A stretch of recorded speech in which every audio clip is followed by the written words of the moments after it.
Hey, how's it going out there?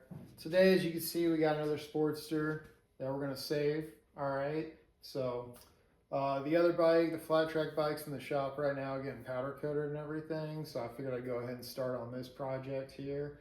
This is a 2001, I believe, Sportster. It's 1200. It was involved in a little bit of an accident, right? Um, Tins are trashed. Broke off some stuff back there. But overall, it's a pretty solid bike. Suspension in the front, at least, seems pretty good. Motors seems, I've been told it's healthy. I haven't heard it run yet.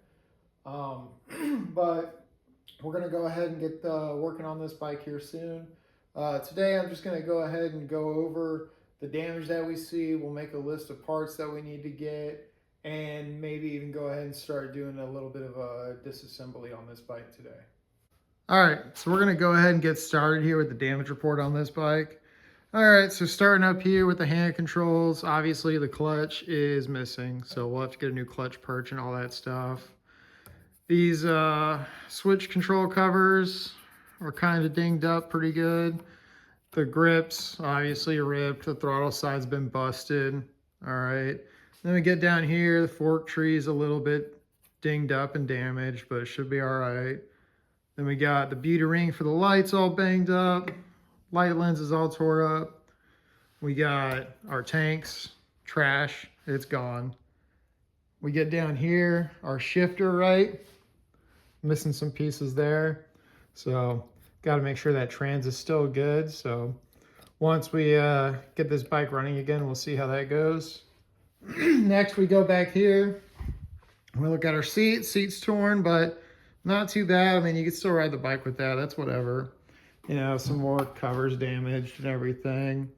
This is really the only major piece of damage is this strut, right? You can see it was sheared straight off that strut bolt. So that's going to be fun figuring out how to get out. I think I'm going to end up using like some left-handed bits to do it. And then bummer is this thing had some really nice suspension on it. So then we moved to the fender. Fender was, you know, obviously, guy went past 12 o'clock. So tore all that up, tore up the light and all that. Then we'll go ahead, get over on this side. This side doesn't really have any damage, it seems like. Besides up here, you know, the throttle got pretty tore up and then whatever, that's not that big of a deal. And the exhaust is missing, right? Good thing is we already got an exhaust for it. It's right there. It came with the bike. Guy decided he was gonna go and get it powder coated. All right, so as you can see, man, the bike really isn't too bad. You know, it's got a couple things here and there we gotta do. One of the things I forgot to mention, I think, was the risers here are twisted pretty good, but I'm hoping it's just the riser bushings and the risers themselves are fine. So anyways, we'll go ahead and get started on the teardown on this. All I'm really going to focus on doing today is just getting the tins and the seat off and going working from there. All right, so first we'll go ahead and get this fender off. Got a 1/2 inch nut back here and a 1/4 inch Allen right there. Go ahead and get that started.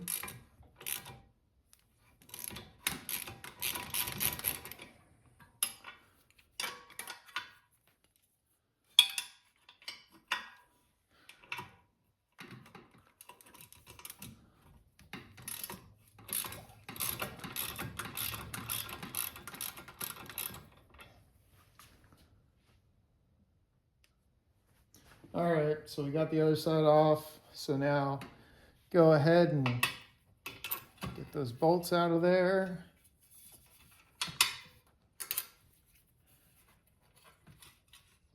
Slide it forward.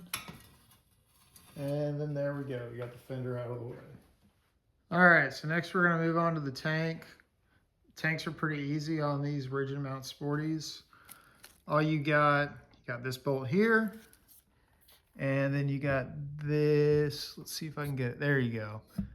You got that Allen bolt right there that you got to get out too. And there's a 1/2 inch nut on the other side of both those. So we'll go ahead and loosen those, and that's going to allow us to move the tank around more. And then we're going to get rid of this little fuel line right here, unscrew it there. And then on the back side, this still has a vacuum fed peacock. So on the back side, we'll have to pull that vacuum line off. So I'll show you that once we get the tank loosened up and out of the way. All right, so getting these things out is kind of a pain. I like to start with this back one first. Line up that 1/4 inch right there, right? And then go ahead, start backing it out, right? And we'll go ahead and get that all the way out. All right, I'm gonna leave that in there though. I'll take off this extension. There we go, it's another 1/2 inch on this side. And there you go. That's all it is. 2 bolts hold the tank on here. All right, so now over on this side, we do have to go ahead and pop this guy off. That's your vent for your tank line. All right, and then we'll go ahead and get these washers out of the way. All right, so that's not a factory Harley setup. You can kind of see how that's sitting. I don't think that's the right way. So we'll have to take care of that later. All right, so we'll go ahead, slide that bolt through there. All right, there we go. So now we'll go back over to the other side. All right, so now we're back over here. We're gonna go ahead and pull out that front bolt and get this back bolt pulled out. All right, there we go. Got that out. So now we'll go ahead and loosen this guy up. Make sure that we got our tank in the off position, our peacock there. Petcock, whatever. All right, so now we'll go ahead, get this fuel line off. Might end up getting some gas on the floor or whatever. Be all right, we'll survive. A little gas never hurt nobody. Get that out of the way. All right, this line is pretty worn out on there. There we go. There we go, got it off. Yep, a little bit of gas came out. That's no big deal. So the other thing on these is this is a factory style petcock. So it still uses the vacuum from the carburetor to actually allow flow through this petcock. So now what we gotta do is pull this tank up a little bit so we can get to it. There we go. That was just a washer from up there. That's fine. So, and you'll see this little hose back here that attaches to it. This one's pretty dry rotted on there. Just gonna pull it off. We'll probably have to replace it anyways. Yeah, I'm just gonna cut it. If it don't come, it's all dry rotted to hell anyways. There we go.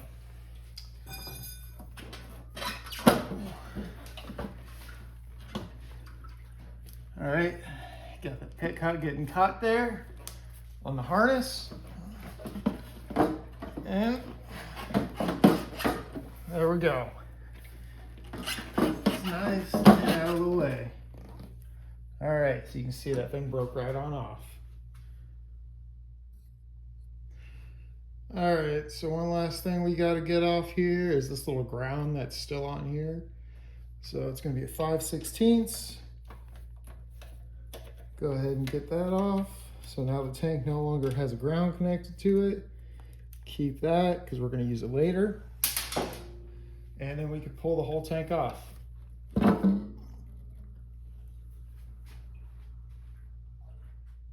All right, so I thought I just noticed this while we're here. Thought I'd mention this. All right, so right there, you see all these extra wires coming off of here that don't look like the normal wiring harness. That's because they aren't. This is for an aftermarket ignition system. I thought I remember being told that this bike has an ignition system already installed on it, so that's our verification that it does. All right, so now we're gonna go ahead, get this seat removed. Seats on Sportsters are easy. It's literally just one bolt, holds it all in there. Got that bolt out. Pull back and up, there we go. We got the seat off. All right, so removing these fenders off these Sportsters is pretty easy. We're gonna have a bolt on each side right here. And then we're gonna have this bolt right here. And then we just got this harness right here that we need to disconnect before we get it all pulled out. All right, so first we'll go ahead and do that harness. All right, so go ahead, pinch both sides. That clip. Man, it's like the first time a harness has ever came out perfectly, just right the first time. That's nice. All right, so now we'll go ahead and do this one. Looks like we're gonna have a nut there. And then on the other side, we're gonna have the bolt that we gotta hold steady. All right, so now we'll go ahead and get that thing off. I already got a wrench on the other side there.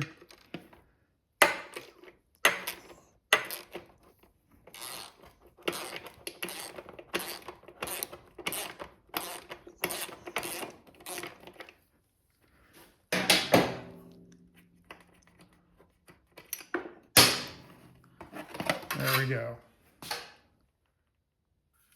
All right, so now we'll go ahead and get this bolt out right here.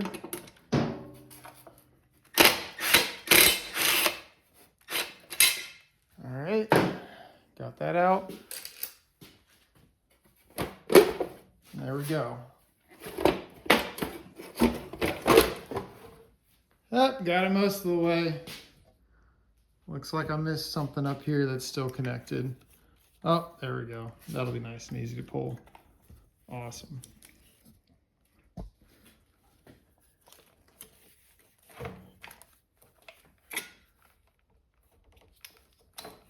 There we go.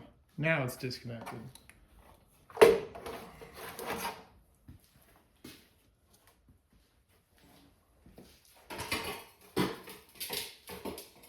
right, so now that we got everything all off this bike, everything's all disconnected, we can get a better view of that snapped off bolt from the other side. All right.